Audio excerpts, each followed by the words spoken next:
We're now going to call upon our last presenter, who saved the best to last, the Eastern Cape. Nomlindo Makubalo, who's also the acting provincial DCST pediatrician. And Harvey, you're not allowed to advertise. This is not an advertising slot for pediatricians.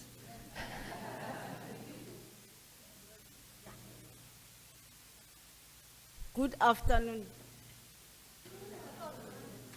Because I'm blessed.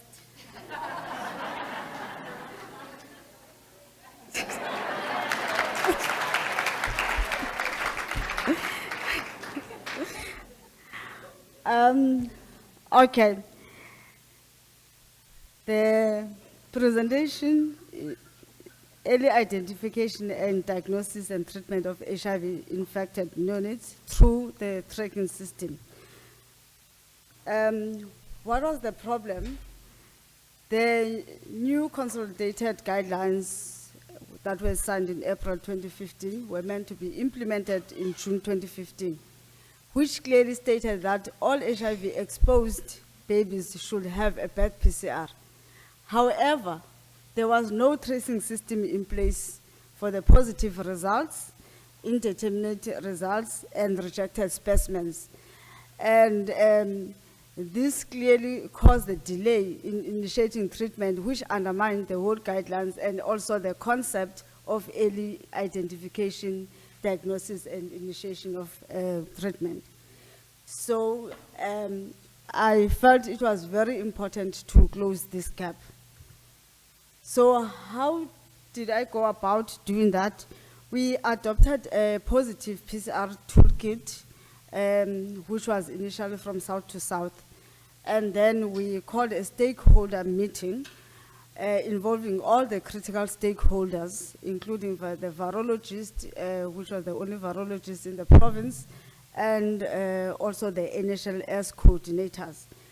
And then from that meeting, it came clearly that despite just sending the results to the facilities, we needed to have a focal person receiving the results, which was the DCST pediatrician, myself, and also the host managers. So when we get the results, we identify the facilities involved, and then we phone them, we give them the results. So we get the results immediately when they are positive, and also on weekly basis, just to make sure that there are no results that are missed. And then the facilities, they trace the patient through phoning, and then if the client does not return to the facility within 24 hours, the community healthcare workers are sent to the family.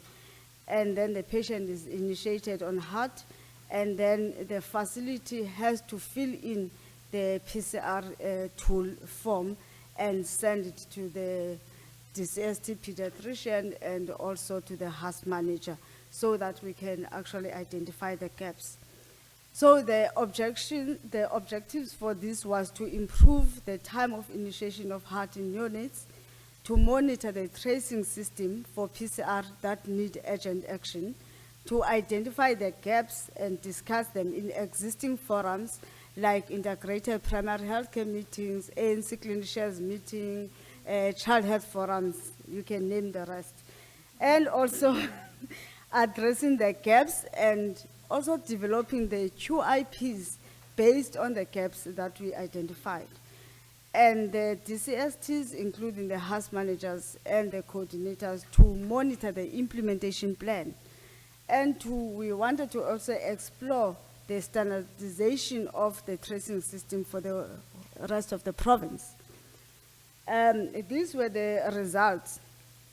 We had 26 positive birth PCRs. That was from the initial implementations of the guidelines until June 2016. And then out of those, we managed to trace 23 successfully, and the 3 were unsuccessfully traced. And then out of the 23 that were traced successfully, 19 of them were initiated on HEART within 7 days. And then we also have had 2 that were initiated between 7 and 14 days. and 2 that were initiated after 14 days. And of those that we couldn't trace, 2 of them presented in the facility after 6 weeks, and they were very sick, which really emphasizes that early initiation improves the survival in these babies. And another important thing was that the 2 babies that were initially indeterminate, and on repeat PCR, they became positive. And this also really emphasizes the fact that if you get indeterminate results, we have to trace that patient and follow the protocol for indeterminate results. And the 2 patients that there was a delay in initiating the ARVs on them, when we wanted to confirm, the test was indeterminate. So as you'll understand, the longer you have the prophylaxis, the results are likely to be indeterminate.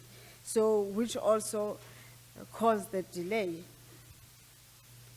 So some of the gaps that we identified when we looked at the tool, booking, out of the 26 patients, only 11 were unbooked, and 11 were late bookers, and only 4 that booked early with at least 4 antenatal visits.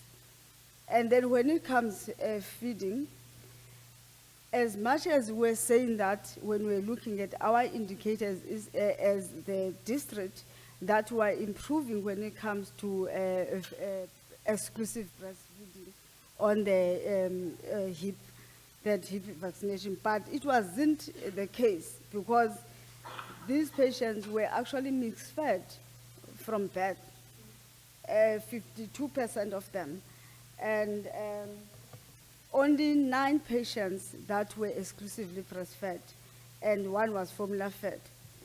And then when it comes to viral load, there were only 7 patients that were on ARVs prior to pregnancy, but only 1 that had the viral load as a baseline. And even that one that had a viral load as a baseline, unfortunately the child, the baby was not, the mother one was unsuppressed viral load, but the baby was started on monotherapy. But the good thing on the other side was that all those HIV exposed babies were initiated on prophylaxis. So now things that came clear to us was that we need to increase the number of community healthcare workers and to strengthen the utilization and coordination of the NGOs, because sometimes it becomes, our community healthcare workers teams are incomplete.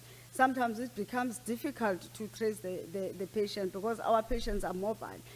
And secondly, continuous training of clinicians on simple things, filling of the forms, DBS, because that was one of the things. Initially, we had a high number of specimen rejections. And then after trainings, then that reduced, and we are still continuing to monitor the rejections. And on NHL's side, the implementation of the unique identifier, because initially it was very difficult. We had to work hard to eliminate all the duplicates. It wasn't there. And also we felt that NHLS, they need to increase accessibility of the electronic results, because some of the areas, they don't even have the internet. You can't use the NHLS trap web. So we needed that.